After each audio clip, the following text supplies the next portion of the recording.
Hello everyone and welcome back to the Common Sense Crypto channel. As with you always, this is Rich doing another video today on XRP. So I hope you're all having a wonderful day today wherever you are in this great world. We're gonna talk about XRP. And once again, this is the 1-day chart. We're sitting here just above 51 cents. And now all of a sudden, there's a new narrative. People are saying, I hope you all bought the dip because we're going to pump from now until the election. They're saying all next week is going to be huge and the week after is going to be even bigger. Expect XRP to reach above 70 cents. I don't know. Nobody knows for sure what's going to happen. Are we going to pump into the election? Nobody really knows. Can a real world event happen that sends XRP lower? Absolutely. So we just got to sit back and wait and see where we go from here. Swift network remains dominant. While old, Swift is still the messaging network of choice, but is facing competition from card networks, blockchain solutions like Ripple, fintechs, Air Wallets, Neum, and Wise, and other banking networks as well. The problem with Swift is it needs a major upgrade. And the worst part of Swift is the fees. You gotta cut the fees. And you see here, Neum and Swift to enable financial institutions to facilitate real-time payments. And we know Neum and Ripple are also partners. So Neum, the global infrastructure for real-time cross-border payments, has announced that financial institutions can now leverage Swift capabilities and their existing Swift infrastructure to connect to Neum's global real-time payments network.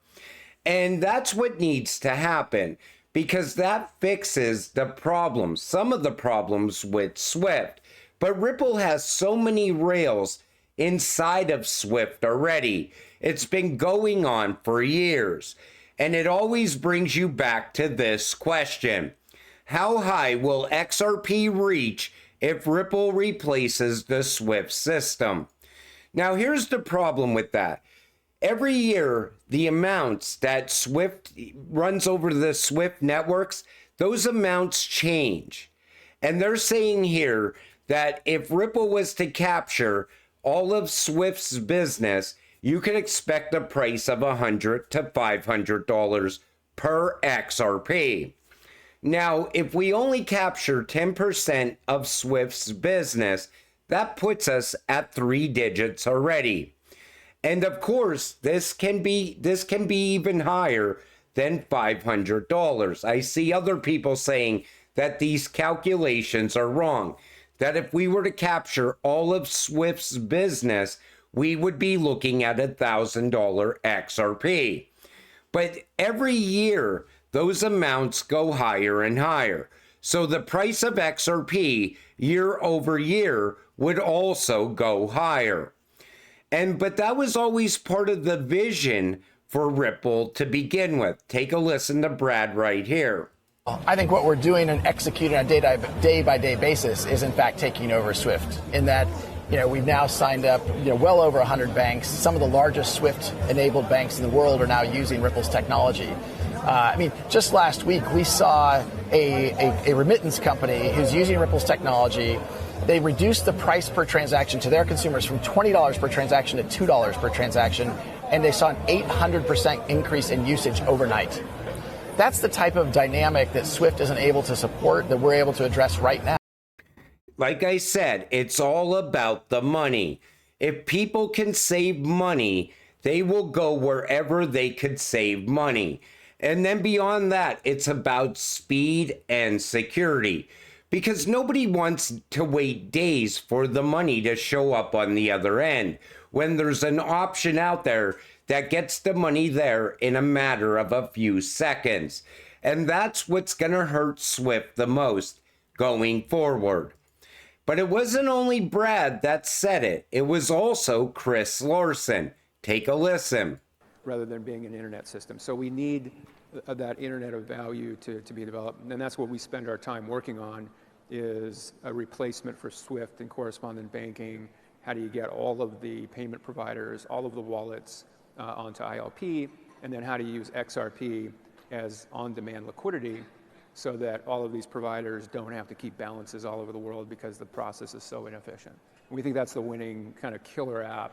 And then I think last group talked about a Cambrian explosion. Yeah. Then you get that Cambrian explosion.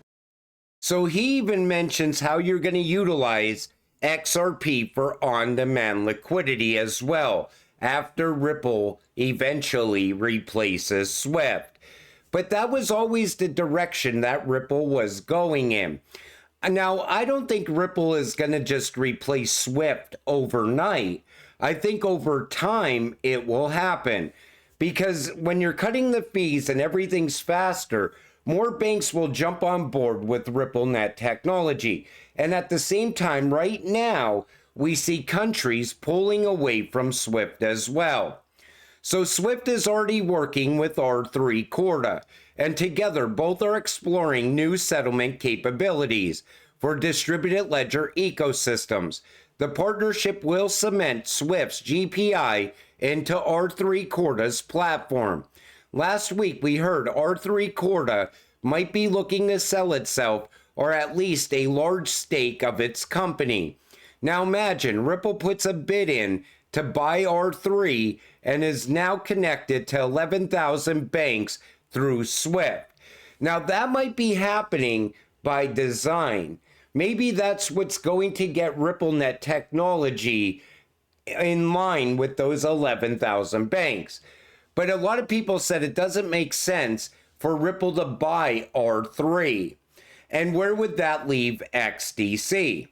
Well, with XDC, I always pictured XRP and XDC running side by side in that new financial system. For XRP, it was always about bank-to-bank payments, but then things changed. Now you have person-to-person payments. You also have company-to-company payments. Plus, I think XRP is also going to be utilized in some places inside of digital trade. For XDC, it was all about digital trade. It was built for it. But then things changed a little bit. Now XDC will be tied in with a few central banks. I'm sure there's going to be a lot of bank-to-bank payments inside of digital trade as well.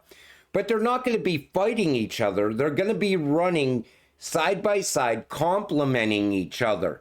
Same thing with XRP and XLM. Remember early on, it was all about XLM only being utilized for person-to-person payments. Then what happened? XLM was getting tied in with central bank digital currencies, CBDC, like Ukraine. Then beyond that, they started expanding even more, got into tokenization with Franklin Templeton. What I'm telling you is this: these cryptocurrencies are not fighting each other, but they will be working with each other inside the new financial system. When will the CBDC rocket take off? Why is ISO 222 going to take off this time? Crypto bull market is set to take off in 2024. And they're all telling you it starts this year. Yet I see so many people giving up, saying it's all over. I'll see you back in 2026. This is going to happen this year. We are going to see this run play out. However it plays out, alt season is also going to happen. You know, now I see people saying all the money's going to stay in Bitcoin and we're not going to see an alt season. These people are wrong. Everybody's telling you that the institutions are now ready as well. Crypto regulations are right around the corner. The one thing I could see happening in 2025 is an actual utility run. If there's going to be a stock market crash, think about all the smart money leaving the stock market and onboarding into crypto as well. We are on the verge of a very exciting time. You don't want to give up now. The G7, Canada, France, Germany, Italy, Japan, UK, and US is giving Ukraine $50 billion loan to be repaid using income from frozen Russian assets. G7 leaders say they have sent a signal to Putin. Yes, they have. Russia must double down and fight until Ukraine surrenders. You know, they're just trying to keep that war going. And you know what I think is really going on here is this. BRICS is accelerating. BRICS, I think, is working with the United States, working with the IMF, working with the BIS. They're accelerating us into the digital financial system. It's absolutely coming. Because now Russia's answer to this is they're going to speed up even more. And I think all these other countries want it to happen quicker as well. Because all these countries are in debt. You know, look at the United States. Look at the debt we have. You honestly think that's sustainable for much longer? They're stretching the dollar as long as they can to get us to the new financial system. Same thing is happening right now in France. They just got downgraded by Moody's. UK also in debt. I mean, every single country has the same problems right now. And I think the BRICS is just leading us towards the new financial system. But of course, Russia is going to answer back to this. And, you know, they're always pushing for war. You know why? Because it keeps the dollar strong. Ripple's Chris Larsen emphasizes that Gary Gensler has been the worst public servant in the country's history. Take a listen. Let me just say, I think Gary Gensler has been the worst public servant that we've ever had in this country. It's been incredibly damaging to this country. But look, I think we need to be really thoughtful here. I look at what sort of Reid Hoffman said about Lena Khan. He's a big contributor to the Dems. He said Lena Khan needs to go. That's spectacularly backfired, right? If anything, that probably ensures Lena Khan stays in that role. And, you know, we could argue, you know, the things that she's done, some good, some bad.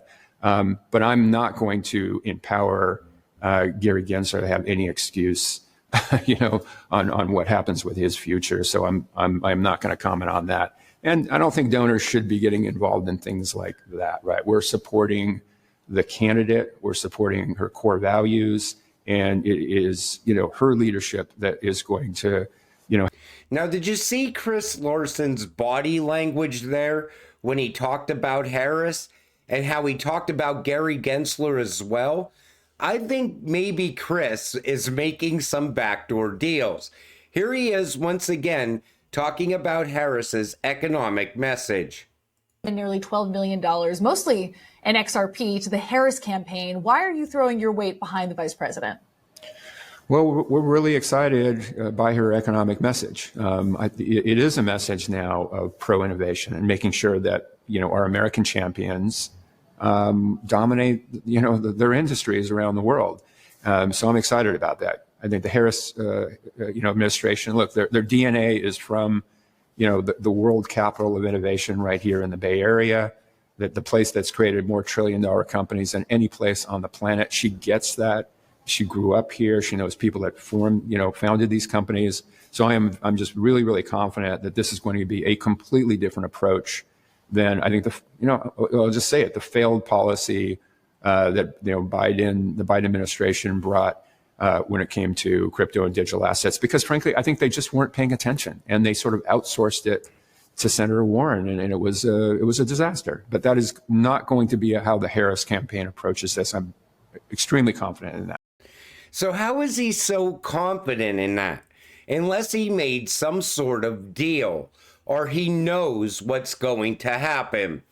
Because you're putting all this money behind this candidate and you gotta hope for the best. When you're putting that kind of money in, you already know the outcome. And I think that's what's going on with Chris Larsen. I might be wrong, but that is my opinion. And when you're looking at XRP sitting here just above 51 cents, I'm hoping all these people are right, that we are going to pump all the way into the election. That would be great, because then the outcome of the election could possibly send us even higher. Maybe we finally start to go into this massive run-up that we're all expecting. And then you have other people saying, It's not going to happen until the end of November. Like I said, nobody knows for sure what's going to happen. We got to stay optimistic. You got to stay patient. You got to stay positive so we can get rich together. With that said, I'm going to wrap up this video. I want to thank you all for watching. I appreciate all of you. I'll see you in the next one. Have a great night.